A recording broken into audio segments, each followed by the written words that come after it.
Bismillahirrahmanirrahim. Assalamualaikum warahmatullahi wabarakatuh. Generasi Z, Teman-teman juga dikenal dimanapun sebagai Gen berada, Z, perkenalkan merupakan saya kelompok Uzair generasi yang Hadi lahir antara akan akhir berbagi cerita tentang 1990-an hingga generasi Z, pertengahan di mana cerita 2010-an. ini terjadi 3. pada seorang Kreativitas gadis visual.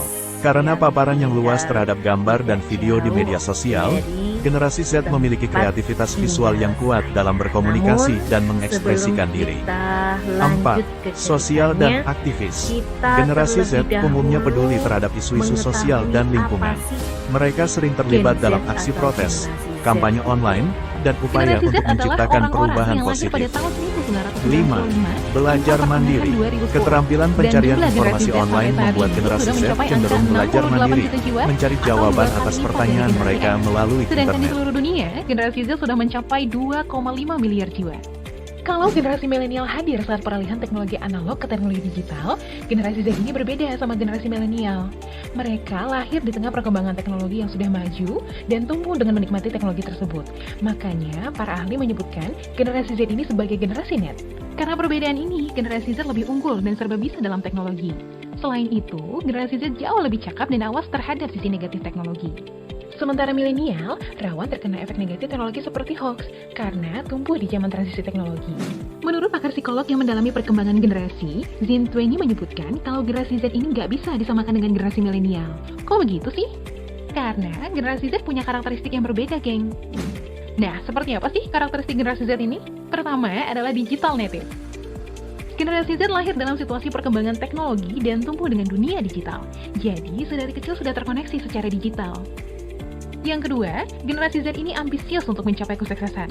Sebab, mereka tahu apa yang dimau. Tumbuh dalam dunia digital memudahkan generasi Z untuk mengakses berbagai informasi termasuk tentang karir dan hidup. Ketiga adalah serba instan. Generasi Z jauh lebih instan daripada generasi milenial. Jadi, generasi ini biasanya cenderung untuk mengesampingkan proses. Dan yang keempat adalah generasi berjiwa bebas. Tumbuh dalam keadaan bebas berpendapat melalui berbagai media bakal menyulitkan mereka untuk berada dalam dunia otoriter. Kelima, generasi Z ini adalah generasi yang positif. Menurut Zin Twenty, generasi Z ini jauh lebih sehat ketimbang generasi milenial. Generasi Z cenderung lebih optimis dan percaya diri. Terakhir, generasi Z adalah generasi yang kritis dalam berbagai hal. Bahkan saking kritisnya, generasi Z nggak gampang kena hoax. Mereka terbiasa dengan berbagai informasi cepat dan tahu bagaimana memilih informasi yang benar. Beda banget sama generasi milenial yang lebih gampang tersulut emosinya oleh berita hoax. Walaupun begitu, bukan berarti generasi Z lebih baik daripada generasi milenial. Generasi Z adalah orang-orang yang lahir pada tahun 1995 sampai pertengahan 2010. Dan jumlah generasi Z sampai saat ini sudah mencapai angka 68 juta jiwa atau 2 kali lipat dari generasi X. Sedangkan di seluruh dunia, generasi Z. Lanjut ke cerita tentang Aluna. Jadi Aluna itu seorang gadis yang berusia 19 tahun, duduk di sudut kamar dengan layar ponsel menyala di tangannya. Dunia di dalam layar lebih besar dari kamar yang ia tinggali. Di sana, ia bisa menjadi siapa saja, seorang seniman, aktivis, bahkan selebritas kecil-kecilan. Tapi di luar layar ada kegelisahan yang tak bisa ia jelaskan. Bagaimana kehidupan Aluna? Aluna itu adalah tipikal anak Gen Z, ya, tipikal anak Gen Z, di mana pagi hari dimulai dengan guliran layar, mengecek notifikasi di Instagram, TikTok, dan Twitter, Facebook, dan lain-lainnya.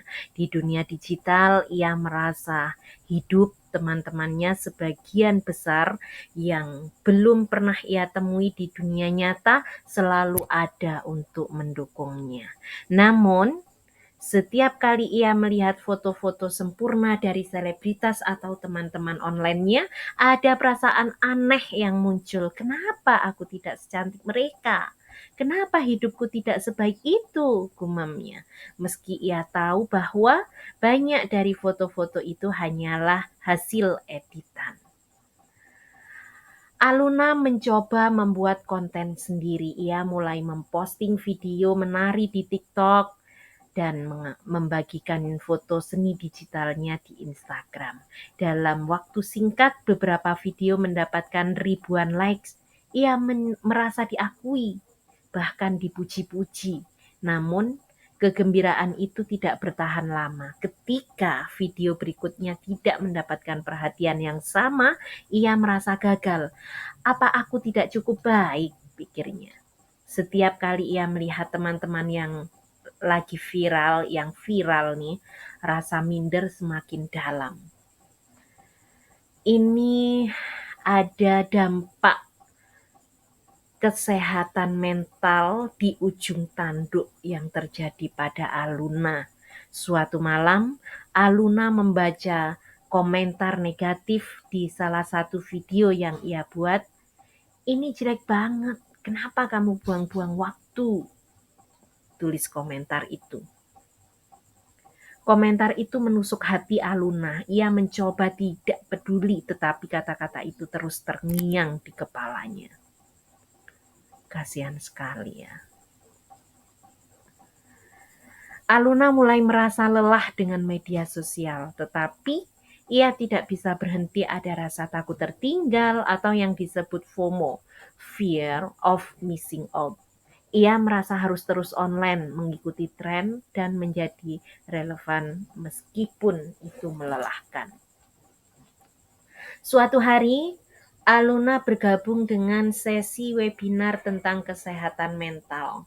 Di sana ia mendengar seorang psikolog berkata, hidup di dunia digital itu seperti memakai topeng. Kita menunjukkan yang terbaik tapi sering lupa merawat yang ada di dalam diri kita. Kalimat itu begitu mengena di hati Aluna. Kemudian Aluna memutuskan untuk mencoba perlahan mengubah kebiasaannya. Ia mulai mengurangi waktu di media sosial dan menggantinya dengan hal-hal yang benar-benar ia nikmati, seperti melukis tanpa tujuan konten, membaca buku, berjalan-jalan di taman, kemudian membuat cerita-cerita pendek yang dituliskan pada buku hariannya. Disitulah kemudian tanpa ia sadari perubahan kecil membuatnya merasa lebih tenang. Ia mulai menulis jurnal, mencatat perasaannya setiap hari. Dalam jurnalnya pun salah satunya ia menulis, aku tidak harus menjadi sempurna untuk bahagia, aku cukup menjadi aku. Itu salah satu judul yang Aluna tulis dalam jurnalnya. Hubungannya dengan teman-teman online sih ya tetap ada ya, tetap ada, tetap main Facebook, tetap main Instagram, tetap berkomentar dengan teman-temannya. Tetapi kini ia lebih memilih berbagi cerita nyata daripada hanya berlomba mendapatkan like. Ia bahkan menemukan komunitas seni lokal yang membuatnya merasa diterima tanpa syarat.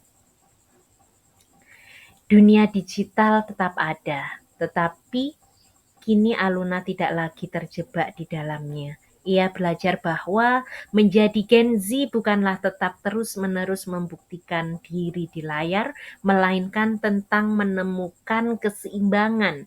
Di era penuh tekanan, Aluna menemukan kebahagiaan bukan dari jumlah followers, tetapi dari mencintai dirinya sendiri. Seperti itu. Pesan moral apa ya yang dapat kita petik dari cerita Aluna di atas? Ini menarik sekali. Cerita ini menggambarkan dilema yang sering dialami Gen Z, tekanan dari media sosial, perbandingan sosial, dan tantangan menjaga kesehatan mental. Namun, seperti Aluna, setiap orang memiliki kesempatan untuk bangkit dan menemukan jati diri di luar layar. Begitulah kisah Aluna, seorang representasi dari banyak anak muda Gen Z yang hidup di tengah derasnya arus digital. Dunia kita memang terus berkembang dan teknologi memberikan peluang luar biasa. Namun, di balik layar ponsel yang kita genggam, ada tantangan besar yang harus kita hadapi. Tekanan sosial, kecemasan, dan pencarian jati diri. Semoga dapat menjadi renungan kita bersama. Dari cerita ini, kita belajar bahwa hidup bukan hanya tentang seberapa banyak like atau followers yang kita miliki, tetapi tentang bagaimana kita mencintai diri sendiri, menerima ketidaksempurnaan, dan menemukan keseimbangan di dunia nyata. Bagi Gen Z, ingatlah bahwa dunia digital hanyalah alat, bukan tujuan. Jadikanlah teknologi sebagai sarana untuk berkembang, bukan sumber tekanan. Terima kasih sudah mendengarkan cerita ini. Semoga kisah Aluna bisa menjadi pengingat bahwa setiap dari kita memiliki kekuatan untuk bangkit, menemukan kebahagiaan, dan menjalani hidup yang autentik. Jangan lupa, kalian luar biasa persis seperti apa adanya. Kalau kalian punya cerita serupa atau ingin berbagi pengalaman, jangan ragu untuk menuliskannya di kolom komentar atau diskusi bersama. Kita bisa saling belajar dan mendukung satu sama lain. Sampai jumpa di cerita berikutnya. Saya Umi Solihati, mohon maaf atas kekurangan. Wassalamualaikum warahmatullahi wabarakatuh. Thank you.